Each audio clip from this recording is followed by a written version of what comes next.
how we remember things, why we remember things, all those different components. So I'm going to touch on a few things in the PowerPoint here, and then I've got a couple different short videos to watch about some of these topics that probably does a better job explaining them, and then a short little activity for us to kind of do. Some of these things you've probably heard about before, and so it might be a little bit of a review. But as we go through this, think about like some different variations of what we talk about, right? In regards to like the cultures, right? Ethnic cultures or community cultures or school cultures, right? So if we look at this here, right? Cultural variation. So schools are different across the country, right?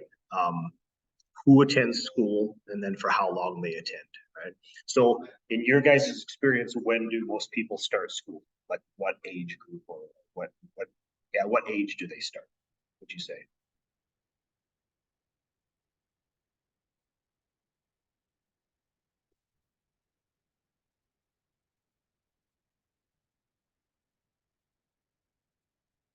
Okay, right. Okay, yeah.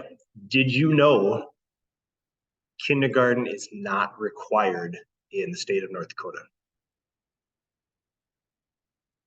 Surprise, right? It does, in law, it doesn't say anywhere that kindergarten is part of the requirement that you attend. Most places, I mean, you would be hard pressed to find a school that does not offer kindergarten. And in fact, there are a lot of schools now that offer junior kindergarten. Have you heard of junior kindergarten before?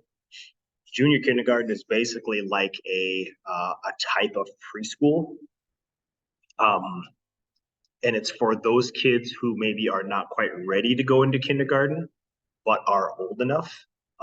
Or maybe it's for kids who are not quite old enough, but are ready for some kindergarten stuff. So it's a kind of a combination of that. So if you think of some areas, so preschools or Head Starts, for example, are a lot of are a way for families to get kids some pre-work or some academic stuff before kindergarten, right?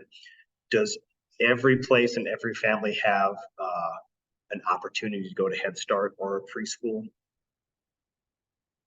It doesn't, right? It kind of seems like that, it would just be normal, right? Or an opportunity to do that, but that's not necessarily the case, right? And some families also choose not to do like preschools or Head Starts because that's just their choice. But some smaller communities and also some larger communities, there's not opportunities. Head Start is income based, right? So there might be some families that don't qualify for Head Start because maybe they make too much money. Also, preschools are typically, you have to pay to send your kid to preschool, right? So some families can afford that, some families cannot afford that. So if you're stuck in the middle, you might not have an opportunity to send your kid to a preschool, which is fine. They might do stuff at home or whatever. So there's also some variations in how long schools go, right? What's our typical school year like here for our K-12 schools, would you say? When do they start? When do they end? Like calendar year, not time of day.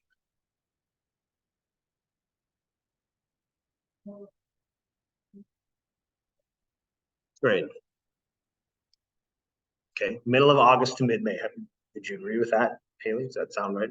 So when I went to school, not that long ago, but long enough ago, 30 some years ago, we never started before Labor Day in September. So we were always after that. It was September, and then we would go to mid-May.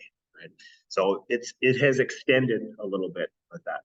When my first teaching job that I took was in Arizona. We started in the end of July and we finished at the end of May. But every 9 weeks, we had a 2-week break, where the kids had a 2-week break. So you'd go till mid-October, have a 2-week break with the kids. You go till December, then you have your 2-week break. March, 2-week break, so on. So that's called like a modified year-round schedule. So that worked for them. That's how they did it. So some schools are that kind of our traditional or old school way that we do it. Some schools have longer breaks. Some schools go year round. So there's, again, depending upon the community or what it looks like, that's how they do it, right? So why, do you have any idea why we go like around here, why we go like August or September to like mid-May? Any ideas or guesses? Why we have that summers off?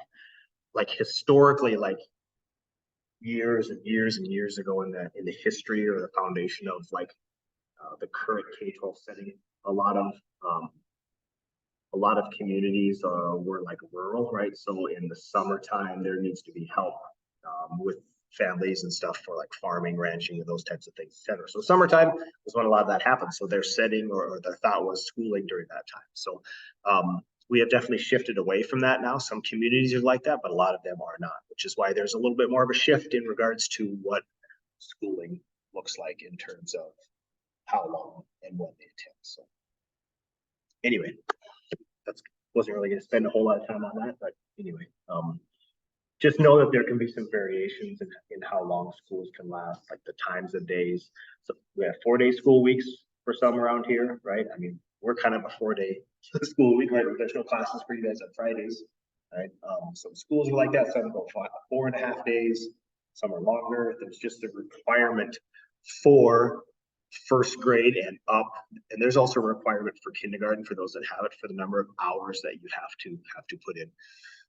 Most school settings are way above what they need. So early childhood is different. There's not necessarily any state requirements that you have to meet in terms of hours, but there's some guidelines for that in regards to what that looks like, which is why if you look at Head Start and you look at preschools, there's such a variation in regards to how the program is offered, right? Head Start is kind of a full day, right? I mean, it's not like 8 a.m. to 4 p.m., but it is, 8:39 to maybe 2 o'clock, right? With breaks, naps, and stuff in there. Some preschools go half a day, right? Or 3/4 of a day, just kind of depending upon where you're at. So a lot of variation in terms of what those schedules look like.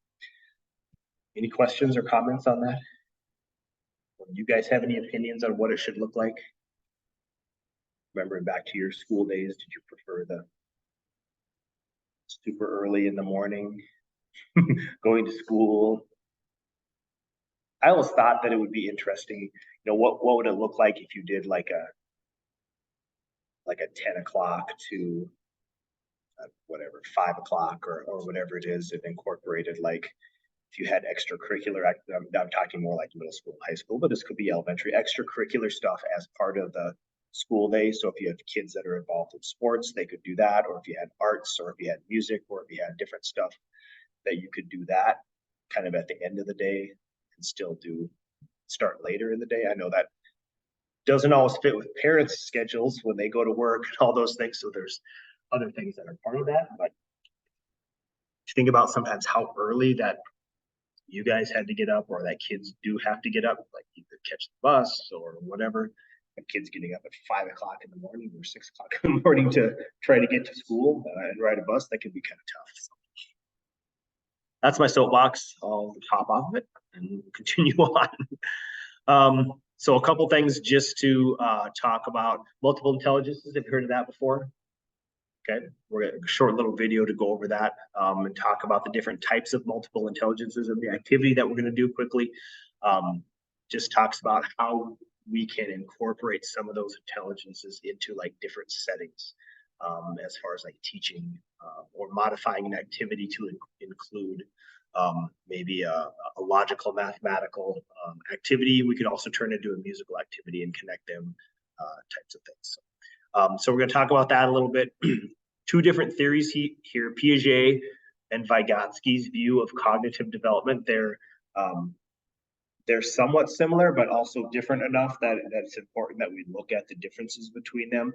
Piaget is very like, these are the steps that kids grow and develop in cognitively, while Vygotsky has a, what's the term I'm looking for? Kind of, I guess, the zone of proximal development, if you've heard me or other people talk about the zone of proximal development, it's like an area of where growth takes place, right? If something is too easy for you guys, will you learn? If something is too hard, will you learn? Probably on those two ends, probably not. You might a little bit, right? But if it's somewhere in the middle of those two where it's challenging, but yet it's not like super easy, you feel enough confidence and understanding in that you'll work through it and you'll learn on something. So that was kind of his theory or his idea about that. So we're going to look at those two and kind of compare them because these are like ideas and theories that you'll hear over and over and over again, and you might have some beliefs about them already in regards to your personal belief about learning and development. And then the other thing that it's not in here, but we're going to kind of watch a little clip on anyway, is about the social constructivist idea of cognitive development. Okay, and then the other thing, so in this chapter, it talks a little bit about some of these traditional subjects and what they look like in regards to cognitive development and early childhood. I won't talk about them too much, but why do we study history in early childhood? Okay, and what does that look like? So, for example, early childhood with history stuff, we talk about time and space and like chronological events is kind of what that covers. Okay, it talks about geography, math, etc. Where's the other thing I want to talk about here? Okay,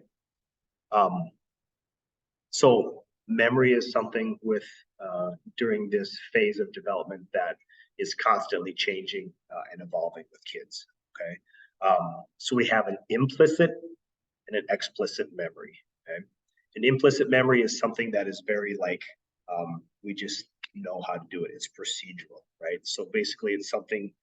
I don't know if that's the right term. It's been ingrained in us, right? If you an example sometimes that I would use, like you get into a different car than you're used to driving, and like the gear, whatever you put into gear is in a different spot. That happens to me a lot because if I get into a car and I'm used to doing it here, I'll find myself going down and putting my hand there even though it's not there, you know. So that's kind of the kind of things that happen with our memory. It's just something we know. The explicit memory is something that is different. So it's broken up into short-term, working, and long-term. And sometimes some people are good at very good. Yeah, some people are very good at short-term memory, or they have a good long-term memory where they can remember things that happened 25 years ago, just like it happened yesterday. You know, so those things are called that explicit component. And as kids or in the primary grade, this stuff is constantly evolving and changing and developing. Okay? Just FYI, I probably knew that, but the one thing that's important too to I think point out or remember is this term metacognition. You heard that before? So basically thinking about what you are doing or thinking about our thinking. It's kind of a way to put that, okay? So ability to think about and regulate internal cognitive processes. So think before you act might be another way to do that. Sometimes we just react, and with little kids, they definitely just react sometimes because they don't understand yet how to think. Okay, so part of the thing that we can do to help them, try rehearsal, right? When we do things over and over, it becomes repetitive or it becomes implicit that it's like procedural, right? So if we teach them how to go through a process to think about something, that's a way to give them some practice. So encouraging them to use different strategies to think about what they're doing, to think about this answer before you do it. If you have experience or if you've seen a teacher ask a question to young kids, what do a lot of them do right away if they know the answer or think they do? Do they sit there and go, blurt it out, ooh, me, right? They want to answer right away. So they're not really thinking about it. They're just boom.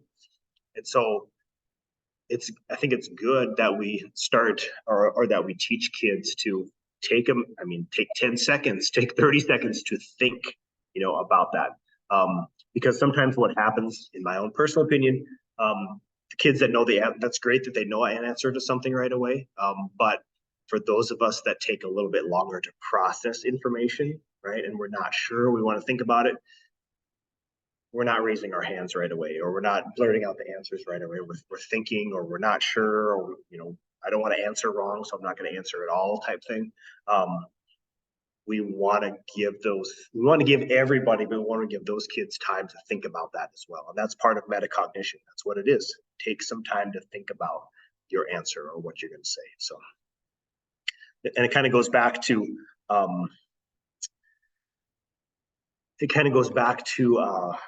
making sure that you're calling, like if you're having kids answer questions in class, right? That you're calling on all the students, right? Even those that don't raise their hand, it's kind of a balance, right? That maybe they don't want to speak up in class, which is fine, right? And so, but we want to still give them the opportunity that, so you might ask them, would you like to answer this question? If they say no, that's fine, then just move on. But then what's another way to ensure that maybe they can participate? Maybe they're writing down the answer, or maybe they're thumbs up, thumbs down, or whatever it might be. So there's some different options there. Questions, comments, or thoughts on any of that, like with metacognition or anything? Okay, so how much have you guys been exposed to like multiple intelligence stuff? Like, do you feel pretty comfortable with it?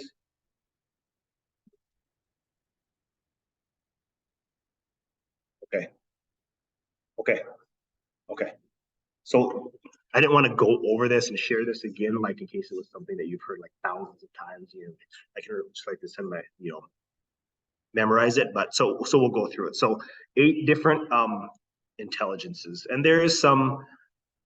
This is not like a standard practice, meaning like it's a fully accepted theory, and this is the way you should do it. Some people there are some criticisms of the multiple intelligence theory, but if you think about it, there are ways that we prefer to do things, right?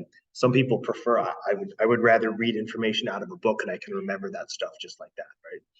If that's not me, but if I read something in a book and I'm not interested in it, I can read 4 pages and pretty soon I'm like, what did I just read? Because even though I'm reading, my mind is like over here thinking about something else. that's going on, right? I would prefer if I listen to music, that helps me. If I listen to, whatever. So there's some combination of these components that I think are at least beneficial to take a look at and think about, and things that we could try to do in our classroom instruction. And so we'll take a few minutes to look at this.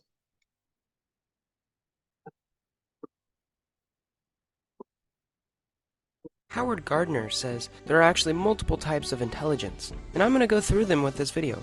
Now the first is called logical mathematical intelligence, and this is basically what you think of when you think of intellectual intelligence. This would be stuff like logic, or if you're good at taking tests, you'll probably have pretty high logical mathematical intelligence. This also has to do a lot with critical thinking, and making and reading graphs, as well as organization. If you like to organize your stuff and keep it very organized and are good at organizing it, then you probably have very high logical mathematical intelligence. Now the second one is called verbal linguistic, and if you have high verbal linguistic intelligence, you are probably good at saying that word. You are good at poems, you are good at rhyming words, finding words that rhyme. Okay, I'll start looking for the pause one. So that first one, they talk about logical mathematical, right? So I know people, and maybe you guys do too, or maybe you're that way, where like you're good with a lot of different things, but then you struggle on tests, right? So I know people like that, right? So it's just that, I don't know, with test anxiety or whatever it might be, right? So if you think about that and you think about somebody who struggles with that as a teacher, and it's different for early childhood, right? Unless you're in 2nd or 3rd grade or something, where you're probably not going to give your preschool kids a test where they're writing down, information, right? But if you're in that situation where kids are struggling, is there an alternative that you could give them that lets them demonstrate how they know something, how well they know a topic? And that's where I think some of these other like intelligences can kind of come into play when we talk about like what that looks like. Right? You're good at reading and writing, and you're good at learning other languages. You learn them pretty quickly compared to other people. And you're probably great at turning a little tiny story into a huge, fascinating story that can enthrall an entire room. The third is interpersonal. And interpersonal intelligence would be like understanding other people's emotions, understanding what the social etiquette and norms are of this situation. You have to be able to be good at reception to other people's moods and what motivates them. If you are a business administrator and you're good at motivating someone, you probably have pretty high interpersonal intelligence. If you're a good leader or just a manager in general, and you can coordinate work with other people, you are probably really intelligent in this interpersonal field. The fourth is body kinesthetic, which means you are good at handling and maneuvering your own body. You can handle objects skillfully and basically move them around however you want them to, as well as your body. People that are very intelligent in the body kinesthetic field are dancers, actors, soldiers, and even many sports athletes. Soldiers. The fifth is musical intelligence. So I think that's a poor example. Like, oh, if you're good with your hands, you should be a soldier and just go and fight people. You can if you want, but there's lots of things that go into that. And if you think about like CTE programs, right? Welding, electrical, carpentry, there's all kinds of stuff that go with that, right? That fits into that bodily kinesthetic component of that. So we don't really, well, maybe we don't have necessarily these types of schools here, but I had a cousin that grew up in Massachusetts in Boston. They specifically had high schools focused on CTE curriculum, right? Where, yes, they still had language arts and math and those components, but when they finished high school there, they had certificates and were certificates in certification. That's what were in. Could have been electrical, could have been welding, could have been a variety of things where that was the career path of things they wanted to do, and it kept them in school because they didn't want to take, British literature or whatever it might be. So I think there might be a school like that in Bismarck or Mandan now that is focused more that way. But anyway, there's options sometimes like that for these different types of intelligences. And this is associated with rhythmic and harmonic music. Being able to interpret sounds, rhythms and tones and pitches, and being able to understand them on a level that most people can't understand. If you're good at this, you can probably compose or at least play an instrument. The next is visual spatial. So that's another thing too with musical. Doesn't mean that you are like a good singer or maybe even can play an instrument, but when they talked about like the rhythm component or those things, that's a big part of that. So maybe you can pick up a rhythm or you can dance or you can separate things out or read music, whatever it might be. So that musical component can go a lot of different ways, right? Maybe it's musical in regards to like, as you hear music or when you hear music, it helps you to focus. Like I used to do a lot, like with reading and stuff when I was talking about that, like listening to music with words, that doesn't help me. But if I have music without words, that kind of helps me focus a little bit too. And there's tons of different options out there for like, it's not just like classical music, but you can find music like current music that doesn't have any words to it so that you're not listening to some like Mozart or Beethoven if that kind of bores you to death, which it does me, but there's some different options out there as well. So think about like kids in your classroom, right? If they do better with music, but music with words distracts them, then there's some options there too. And this is like basically how well can you visualize something in your mind's eye? How well can you think of something in your mind? And another example of this would be, how well can you get through a maze? Can you see it in your mind's eye where you're at in the maze or a cornfield? And Gardner went so far as to say that this could even be used as to judging distances, or how well can you read a map? And the next type of intelligence is called intrapersonal intelligence. And this is different from interpersonal intelligence. Intrapersonal intelligence is more about how you understand yourself.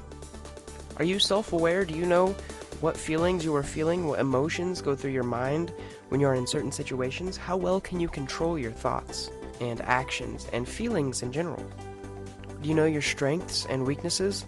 And the last, which came out a couple years after Howard Gardner came out with his multiple intelligences theory, is called natural intelligence, naturalistic intelligence. And this has to do with being able to recognize stuff in the real world. Basically, flowers and trees and anything that's living. Hunters and fishermen are pretty intelligent in the naturalistic field. So are chefs and botanists that can grow plants. And basically anyone that is learned in any biological science is pretty intelligent in the naturalistic field. Anyways, my next video is going to be on how you can improve these, how you can become. So this naturalist one was the one I think I mentioned that kind of was added at the end after Gardner had went through his theory and come up with these different intelligences and way people learn, preferences in how they learn. So these two, the interpersonal and the intrapersonal, I still have to think about that, which is which in regards to the socialistic. Inter is you're a good social person, or intra is not that you're like to be by yourself, but that you understand yourself, you understand your emotions and those different components. So these are some things in terms of like ways that people learn, or preferences that we have, and things that we're good at. And typically it's more than one that we enjoy, right? We might really be good at conversation, be very verbal, and if we are, we might be very interpersonal, right? Or we can have conversation with people, be a good leader, and those types of things. So lots of different combinations that go with that we can include in our classroom. Thoughts or questions, comments, ideas? Okay, and if you want to go back and look at these at all, they're on in our MySBC tab here under resources. Labeled in here somewhere. Multiple intelligences. The other thing that I just found out not too long ago that I'm going to start doing more is that I can include in the assignments direct links to like different videos and stuff. I did not know that I could do that until a couple weeks ago.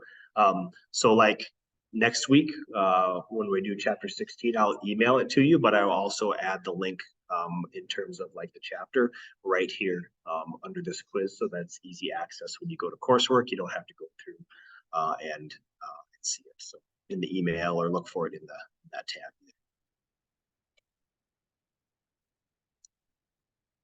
Okay, now to the very exciting component of theories, right? These are a little bit, just a couple minutes here, but it just talks about the difference between Piaget and Vygotsky. They say it a little bit differently for some reason, but in terms of their theories and cognitive development with young kids. Piaget's famous model of child development conceptualizes learning as happening in distinct stages. Vygotsky, on the other hand, didn't believe in a stage-based model of development. So that was kind of the zone of proximal development. There is kind of what I was talking about right up here. Super easy things you can do without help. On the inside there, the outside being super difficult, where you can't do it at all. And then in between, here's what you can do with some help or with some guidance, whether it's from your peers, from us as teachers, or whatever that might be. Vygotsky believed that learning occurred based on socialization rather than age-based developmental milestones. He placed more emphasis on the role of teachers and parents in supporting development rather than the biological development of the brain. Let's jump into the 5 key differences between these two theorists. First, their views of the role of social interaction in learning and development differ. Piaget saw children as solitary learners. He believed that cognitive development occurs when the individual child interacts with the environment. No adult or parent is necessary in his conceptualization. Vygotsky, on the other hand, emphasized the vital role of social interaction. He believed that cognitive development is largely a result of a child's interaction with more knowledgeable others in their environment. So, you guys have an opinion on that? Let me go back just a touch. So, social interaction, okay? Thinking about how, if that plays a role in like the cognitive development of young kids. So Piaget basically saying like kids do that, they do that on their own. There doesn't have to be any social interaction. We as adults do not have to set anything up for it. Whatever their environment is, that's how they will develop. Whereas Vygotsky said you have to have socialization amongst peers or amongst others. And then we as parents or teachers have to set up some of those situations for them. You guys have an opinion one way or another on them, or if you believe one way or another? Or maybe you're in the middle. In the middle, a little of both.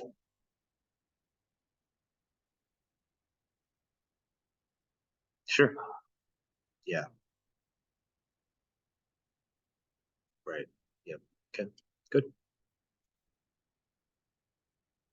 With more knowledgeable others in their environment. Another key difference between the two is the role of language. Piaget viewed language as a result of cognitive development, a tool that emerges after certain cognitive milestones are achieved. Vygotsky, however, saw language as both a product and a catalyst of cognitive development, fundamental to thought processes and social communication. Next. Almost. Oh, dang it. Go away so I can get down there to that. How about this?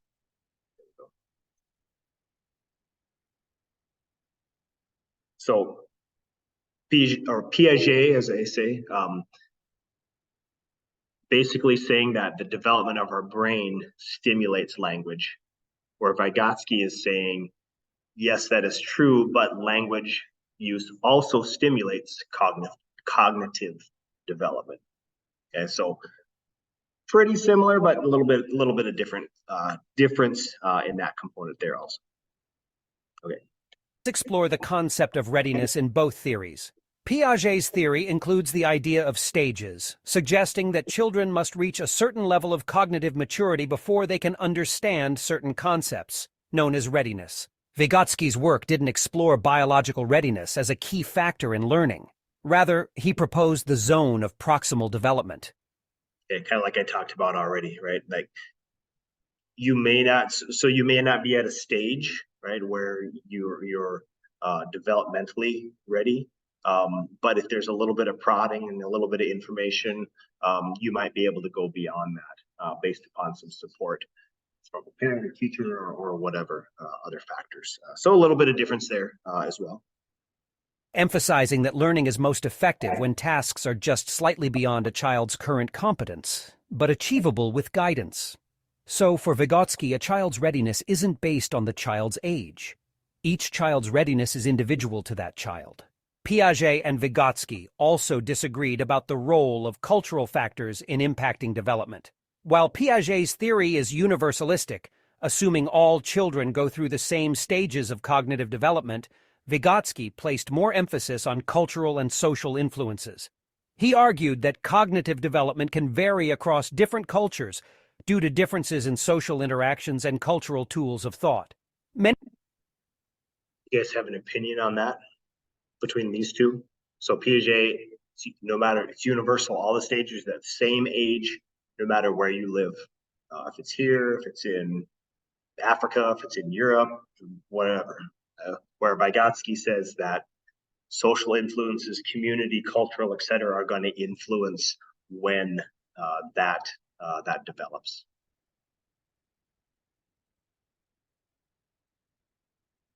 Do you have any opinions or thoughts on that? It's okay if you don't. It's okay if you don't have any, but you will someday.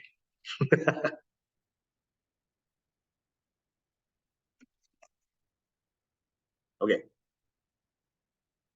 Many decades later, cultural anthropologist Barbara Rogoff supported Vygotsky's claims when she demonstrated fundamental differences in the emergence of skill sets between Western children in the United States and indigenous children in Central America, which could be explained by differing social expectations in their respective communities. A final contrast between Piaget and Vygotsky lies in their view of learning. Piaget emphasized the importance of independent exploration, arguing that children learn best through direct interaction with their environment and personal discovery of knowledge. Vygotsky, however, advocated for collaborative learning, asserting that guidance and collaboration with more knowledgeable others significantly promote cognitive development. This underscores his socio-cultural approach, highlighting the interdependence of individual and social processes in learning. While this video has So, which kind of brings us to our next point, that or my next point, there's an in-between between both of them, okay? Which is the social constructivism theory or idea of learning and development. Okay? So Piaget and Vygotsky, they're kind of on opposite ends, even though they got some similarities, but there is a component in between that brings in some of their ideas together. Meaning that, on this last one here, independent exploration is good, but you can't do independent exploration forever and learn as much as you need to learn or want to learn, right? There are some situations and social components that are good for learning and development cognitively. So I figured we would take a short look at that, at this one here in terms of the constructivism component in the cognitive development process. But I have been using Grammarly for all. Constructivism is built on the principle of active learning. It argues that learners are not passive recipients of information. Rather, they construct their own understanding by actively engaging with the material. This engagement involves questioning, hypothesizing, and making connections to their own experiences, which allows them to develop a deeper and more personalized understanding of the topic. So this goes along the point of trying to take like what you're trying to teach kids and connect it to their previous experiences, whether it's a personal experience outside of school, or maybe whether it's something that we talked about the day before or the week before. That's that connection of taking that information and making it personal for them. It's not going to happen all the time, right? It's just sometimes it's just something that you have to share with them. Excuse me, and try to teach them as best you can, because we can't always make that connection personally with them. Another key tenet of constructivism is the emphasis on social interaction. In this theory, learning is not an isolated process. It's something that occurs in a social context through interaction with peers, teachers, or others in the environment. By discussing and debating ideas with others, learners can refine their own understandings and arrive at new insights. So this might go back to why when we had COVID, that it might have been okay to do remote learning for like high school kids, middle school kids, that were a little more grown and developed, but the social interaction component for our early childhood or our like kindergarten through third grade kids, that didn't work as well, right? Trying to get kids on Zoom, first grade kids on Zoom, even though they had a computer and they might have had somebody at home trying to help them, not always going to work real well, right? And sending big thick packets home for them to do for homework and go through those sheets. It's good for some kids, but those that need that social interaction component, not so good. Okay? So this is still important, I think, in even for our setting, right? In regards to if it's an online class, there's got to be some kind of interaction. It doesn't necessarily mean that we're all here talking face to face, but what does a discussion board look like? Do you have to do group projects together where you're connecting with other people in the class and communicating and doing those types of things? So that still has to be a component of that, because we can learn from each other. In a constructivist framework, the learner is at the center of the educational process. This means that learning activities should be relevant, meaningful, and engaging for each individual student. Teachers serve as facilitators, guiding learners to construct their own knowledge, rather than acting as the primary source of information. This is often achieved through problem-based learning, projects, and other student-directed activities. Constructivism values deep, conceptual understanding over rote learning or memorization. Constructivist learners seek to understand the underlying principles and concepts of what they're learning, not just the facts. So basically, helping kids understand why they have to memorize the sounds of the alphabet or numbers or count by tens or whatever it might be. Not just because I said so. Yeah, I mean that doesn't always fly, right?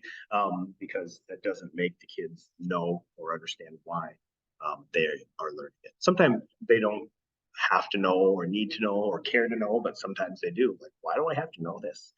Which is probably a question you guys have asked many times in high school classes or middle school classes. Why do I need to know statistics or algebra or whatever it might be? By integrating new knowledge with their existing knowledge structures, learners can make sense of complex ideas and apply their learning in new contexts. Finally, reflective practice is a key component of constructivism. Reflection allows learners to review their learning experiences, evaluate their understanding, and plan their future learning strategies. By reflecting on their own thinking processes, learners can gain insights into their own learning. So this is kind of an example of metacognition as well, a little bit. So metacognition is not just like learning what our emotions are, how to control them, but it's an opportunity for kids to pause and think back and reflect on like maybe how they did or what they did. And in early childhood, that could be a variety of things. Maybe it's just time where you sit down at the rug, right? Circle time, group time, and just talk about, how did that project go? How did that activity go? Did you like it? Did you not like it? Et cetera, all those things. That's a way to do that. As kids get older, maybe it's some journaling, right? Or maybe it's some writing, or maybe it's typing. Maybe there's no more writing. I mean, there's some, but there's different ways to do that. It doesn't have to be a deep thought, like 20-minute process where they have to really analyze, but it might just be a time to just think about it and jot down some notes or just talk about it as groups. Making them more effective and independent learners in the future. The most well-known framework for constructivism is Piaget's stage-based model. That we're not going to go over today. So. Thoughts about those kind of theories or ideas? Probably things that you currently do or believe is the best, but sometimes we don't always put them to like a theory or an idea. And it's not that you're going to go into your early class, your classroom and say, today we're using Piaget's theory on cognitive development, so you better, it's just something that is important that you guys are aware of and know a little bit in regards to some of those theories. So anything on these ones? Okay. So they're here if you want to go back and look at them. They're in the research.